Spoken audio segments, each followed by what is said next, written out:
جماعة حبيت فما موضوع ولغط كبير قاعد يدور الأعوام الأخرى بخصوص في الإنترنت بخصوص بخصوص أنه هي أقدم جامعة في العالم. به نحب لهنا نحب نعمل ملاحظة إنه الكلام متاعي راني مانيش باش نقوله، راني باش ننقص من قيمة أي دولة، والا راني باش معناتها نحب نعلي في قيمة دولتي ولا بقدر ما هي معناتها دراسة علمية وتاريخية للأشياء. به لهنا أقدم جامعة في العالم لو تمشي تشرشي معناتها تعمل ريشيرش باش تخرج لك جامعة بولونيا هي أقدم جامعة. لكن كي تزيد تدقق أكثر وتكتب مثلا تكتب ما هي أقدم جامعة في العالم القديم، مش في العالم الحديث، في العالم القديم، معناتها أول جامعة في العالم القديم. به لهنا باش يطلعوا لك تباين، باش تلقى دير ريشيرش تقول لك القرويين اللي المغرب موجودة بالفاس، مدينة الفاس. به وباش تلقى مدينة، باش تلقى القيروان جامع الزيتونة في القيروان، فهمني، باش تلقاه هو أول جامعة. به لهنا نحب اني ننوه الحاجة انه اللغط هذا الكل ببساطة كما تراو على الإكران، لأنه المغرب عام 1981 الحكومة متاعهم مشاو المنظمة اليونسكو، هي منظمة عالمية وقامت بتسجيل الجامعة متاعها، الشيء اللي انه تونس ما عملتوش. به معناه انت توا كي تمشي تلوج مثلا على جوجل تقول له which is the oldest university in the world according to UNESCO، معناها لهنا ما هي أقدم جامعة في العالم حسب اليونسكو. لهنا عبارة أنت عندك، لهنا عبارة عندك مشكل قانوني ولا مشكل حاجة تم تسجيلها في وثائق والثانية لم يتم تسجيلها في وثائق. هل هذا الشيء هذا يعني انه الجامعة متاع المغرب معناتها تبنات قبل جامعة تونس؟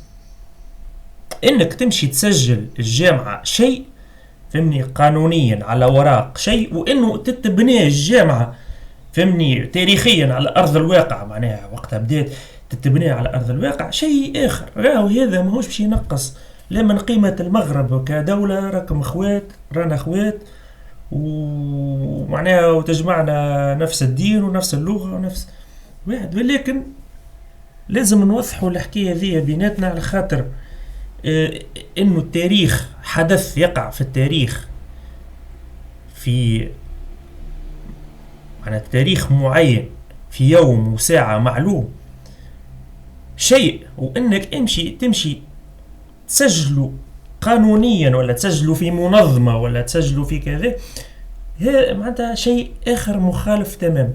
به نحن نمشيو لهنا مثلا نلوجو نمشيو هذا سيت اخر زاده، فهمتني،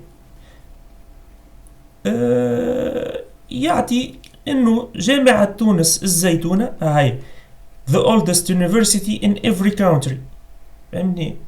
به لهنا جامعة تونس لهنا نلقاوها هي الأولى، تسجل معناتها تعاملت عام 737 ميلادي، اللي المغرب الجامعة متاعها تبنيت عام 859 ميلادي. به معناها جات بعد فوق 80 عام معناها تعاملت. به اللي بنات جامعة القرويين معناتها حتى تنجم تكتب انت من أسس جامعة القرويين. به نمشي ونعملوا ريشيرش صغير. نحن هي فاطمة بنت محمد الفهرية، نمشيو فاطمة بن محمد الفهرية، اللي هي حسب ويكيبيديا تولدت في القيروان، فهمني، شوف ماتت عام 880، فهمتني، وتولدت في القيروان. واساسا سميتها القرويين خاطر هي اساسا من القيروان، جابتها من القيروان. هي الجامعه كانت قرات في جامعه الزيتونه، مشيت للمغرب، فهمتني. هذا راهو ماهوش عيب، راهو تاريخ، وكيما نحنا خذينا من عندكم حوايج انتم خذيتوا من تونس حوايج، اما هذا تاريخ. انك تمشي تسجل جامعه معناتها جامعه نتاعك من حقك تسجلها، ولكن التاريخ شيء اخر.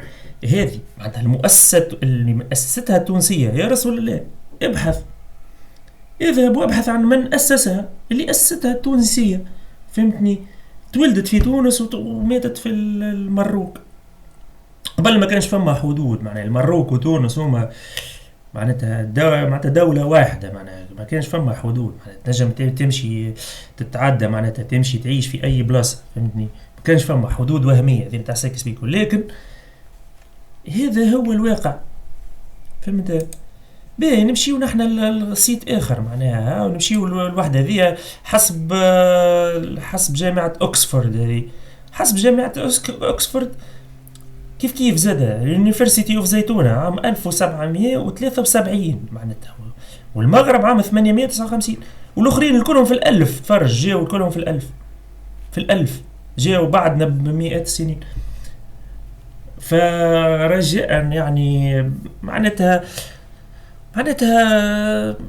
ترفعوا فهمني. فما تاريخ وفما معناتها فما امور علميه وفما كذا، مش تمشي تسجل، معناتها تمشي تسجل وبعد اعلام يحكي يقول عنا اول جامعه واول واول واول. لا لازم تمشي تبحث. انت كمواطن مغربي ولا معناتها اني كتونسي كنشوف نتفرج في الاعلام مثلا المغربي، هل ترى ناخذ فكره على المواطن المغربي؟ ليه؟ لازم نمشي هناك ونعيش هناك، تتفرج في التلفزه التونسيه، تاخذ فكره على الشعب التونسي. لا ذاك ماهوش شعب تونسي، هذاك ناس في الاعلام قاعدين ياخذوا في مرتبات ويعملوا يشتغلوا على انفسهم ويصوروا في صوره اللي هي مخالفه. التاريخ فيه كثير من التزوير، فهمني. قانون. لذلك أرجوكم فرقوا ما بين المسجل على الأوراق والذي حصل بالفعل على أرض الواقع. وكما قلت لكم أن هذا الشيء لا ينقص لا من قيمة تونس لا من قيمة الجزائر لا من قيمة تونس، وبالعكس تونس والمغرب والجزائر وكل يعني دولة واحدة. ولكن أرجوكم عند وضع معلومات على الفيسبوك أو غيره، يعني أرجوكم أن تحطوا المعلومة، تضعوها يعني، وتحافظوا على حقيقة التاريخ. وشكرا.